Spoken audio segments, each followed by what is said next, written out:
Assalamualaikum warahmatullahi wabarakatuh.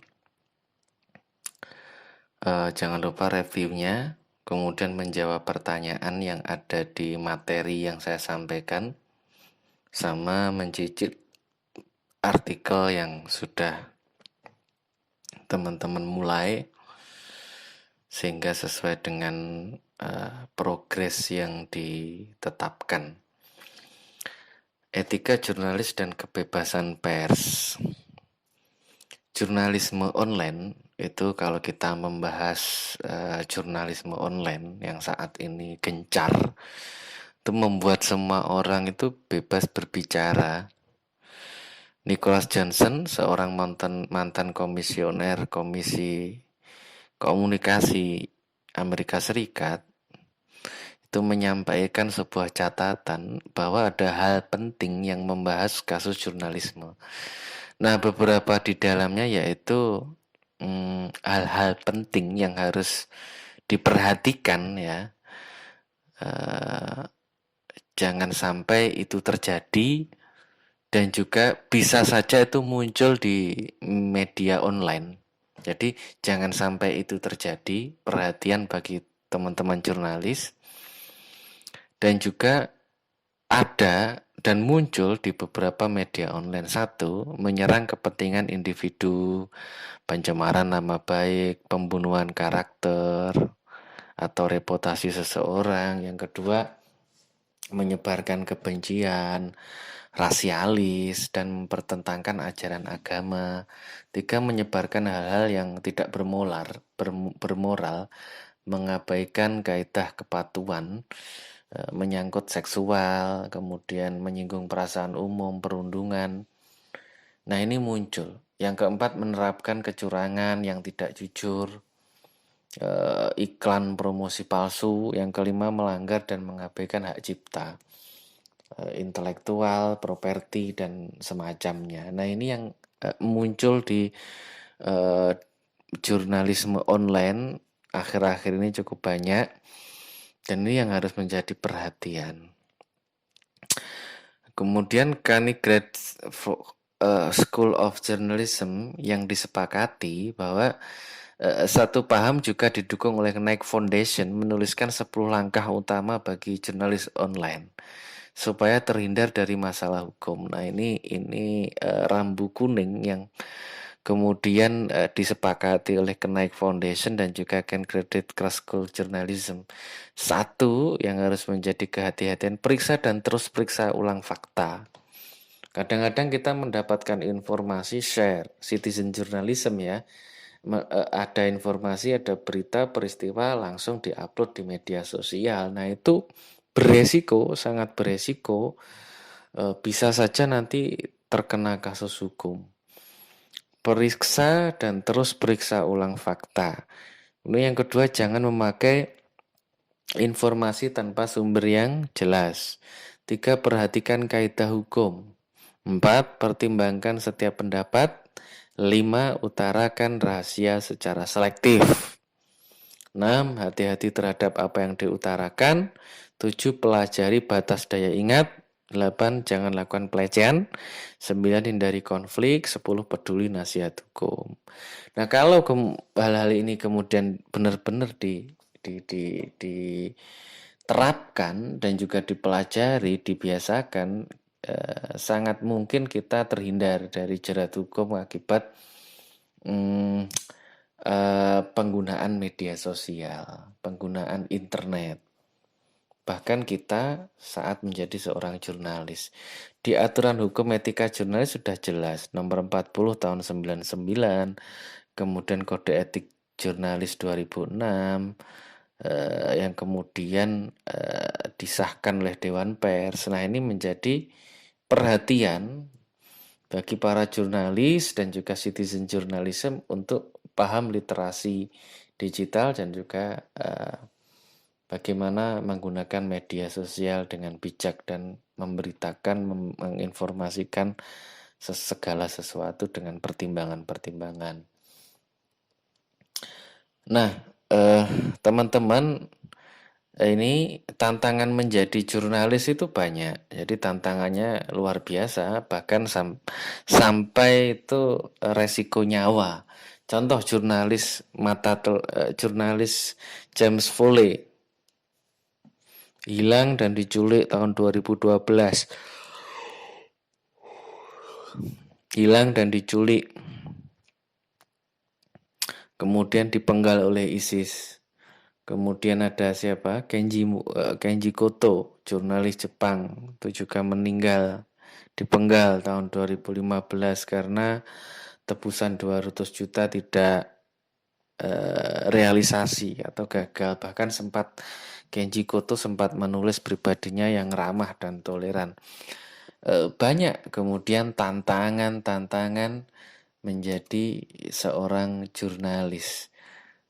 Tetapi kemudian itu juga diiringi dengan peluang-peluang, karena menguasai media itu sama halnya dengan menguasai dunia.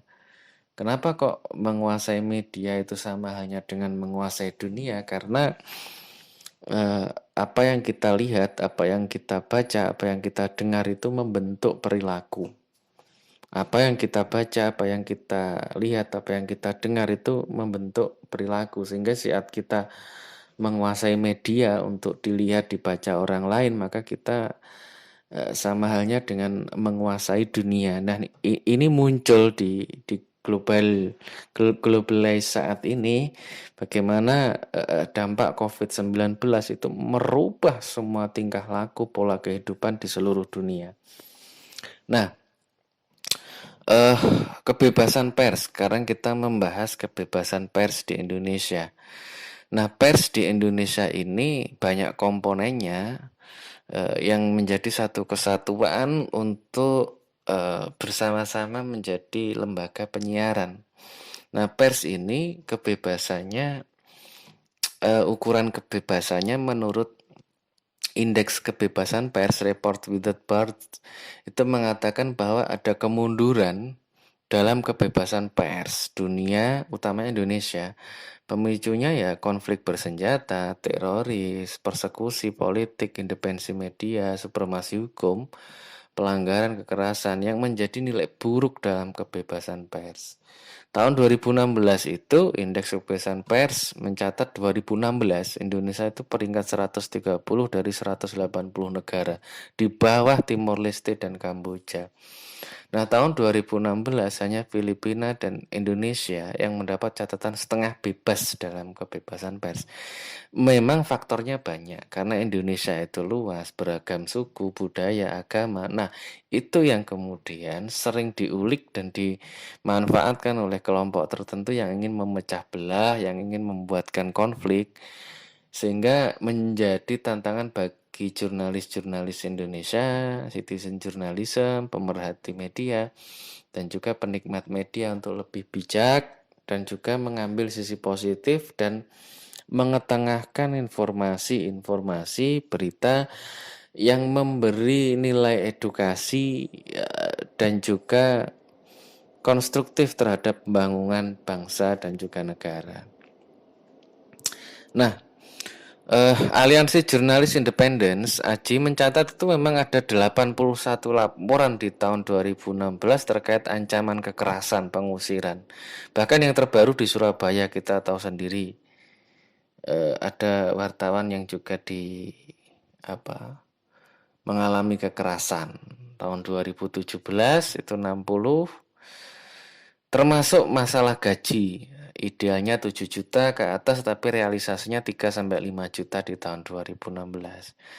Nah, pers ini penting karena pers ini al-khabir wal bashir, tidak hanya berperan sebagai pemberi informasi, tapi juga memberi hiburan.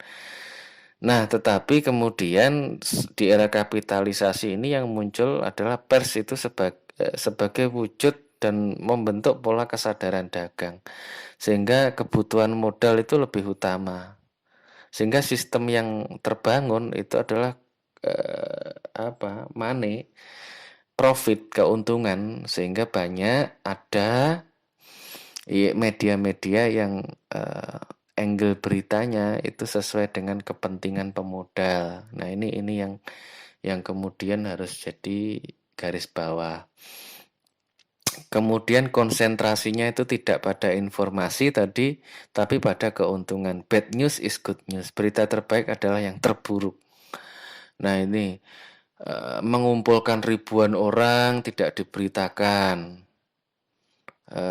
Seperti jamaah ma'iyah itu kan ya, berdiri atau bergerak dalam sunyi. Wes nggak ada pemberitaan, nggak ono opo-opo ya. Mengumpulkan ribuan orang untuk mengedukasi. Tetapi kalau ada yang terpukul, di situ ada yang terpukul, itu akan menjadi berita yang bagus. Nah, itu kan berita berdasarkan keuntungan, berdasarkan pesanan. Bad news is good news. Nah, hal-hal seperti ini yang menjadi catatan bahwa pers belum benar-benar begitu bebas untuk menginformasikan dan mengedukasi masyarakat. Nah, Fred Seibert, Wilbur Schramm, dan Theodore Peterson dalam bukunya Four Theories of the Pers mengamati setidaknya ada 4 kelompok besar teori sistem pers, yakni sistem pers otoriter, authoritarian, pemerintah memiliki sekaligus mengawasi media. Ini sangat jelas di era Mussolini, Italia, Hitler, Jerman seperti ini. Jadi pemerintah mengawasi media.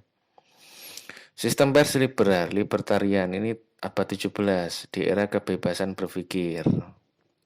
Sehingga kontrol pemerintah itu dianggap itu pemerkosaan bagi media. Kemudian sistem pers komunis Marxis zaman Lenin. Ini pers sebagai indoktrinasi massa.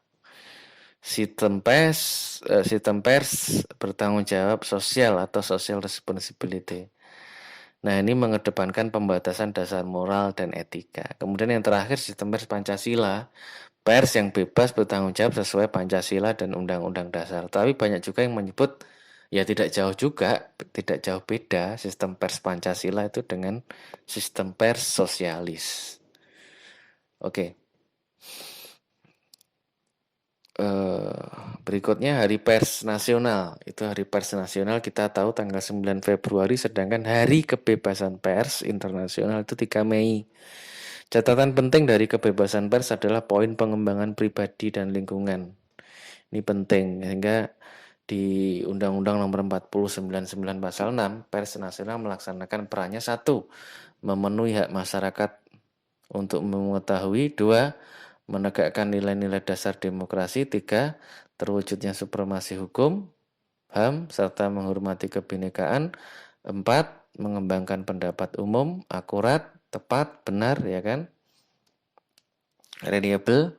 Kemudian melakukan pengawasan, kritik, koreksi dan saran terhadap hal yang berkaitan dengan kepentingan umum dan memperjuangkan keadilan dan kebenaran. Oke, review, dijawab pertanyaannya, dicicil artikelnya. Assalamualaikum warahmatullahi wabarakatuh.